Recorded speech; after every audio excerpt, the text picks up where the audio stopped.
you very much indeed, David. In a moment of dreadful county chauvinism, I suggested that Yorkshire was the greatest place on earth. I was, of course, wrong. It's Essex.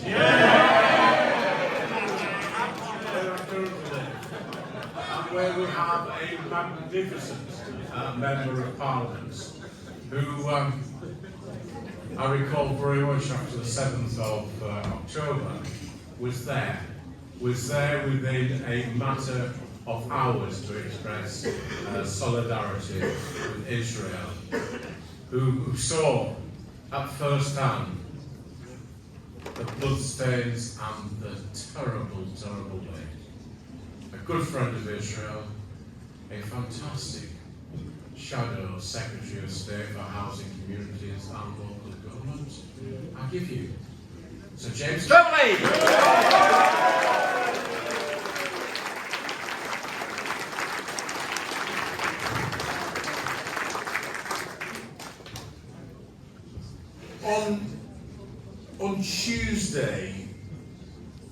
On Tuesday of last week, I was enjoying the company of a number of wonderful, lovely people.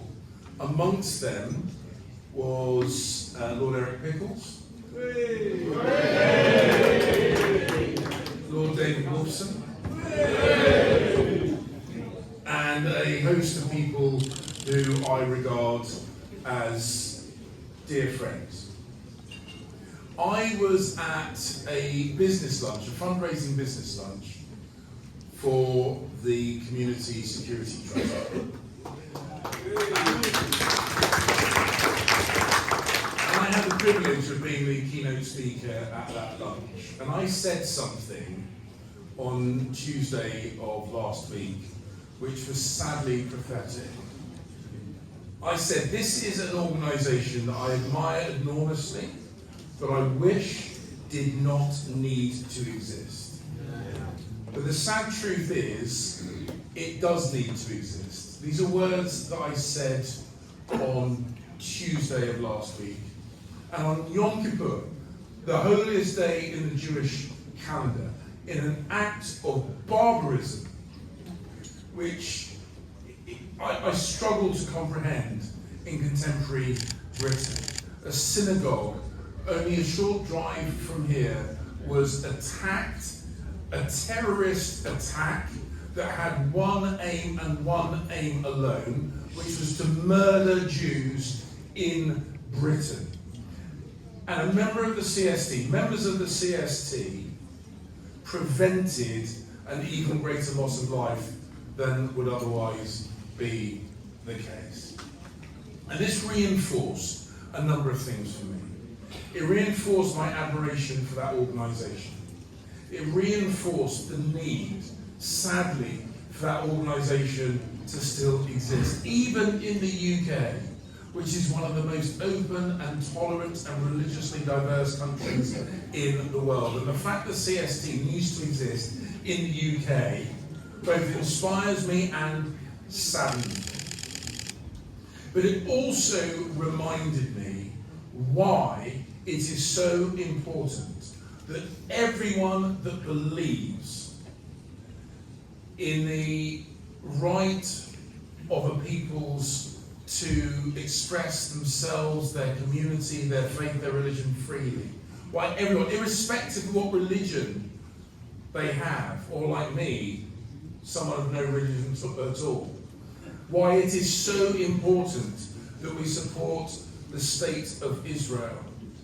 Because you know, I know, that history has shown us that too many times Jews across geography and through time have been persecuted, murdered, ejected.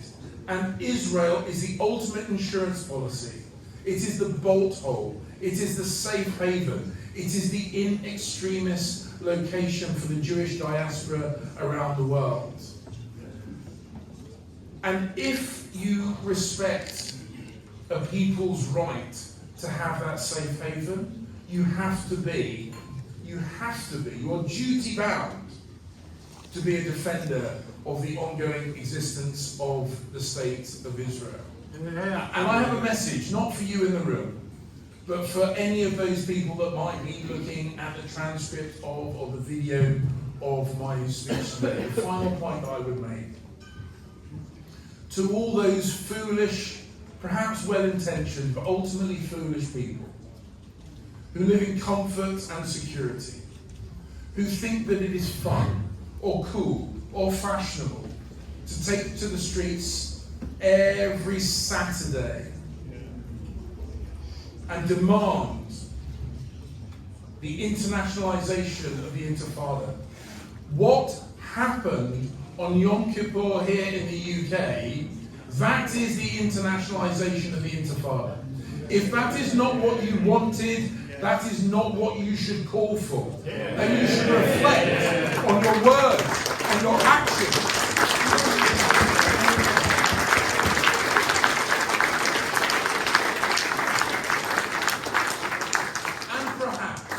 Perhaps, grow up, go home, and reflect on your stupidity.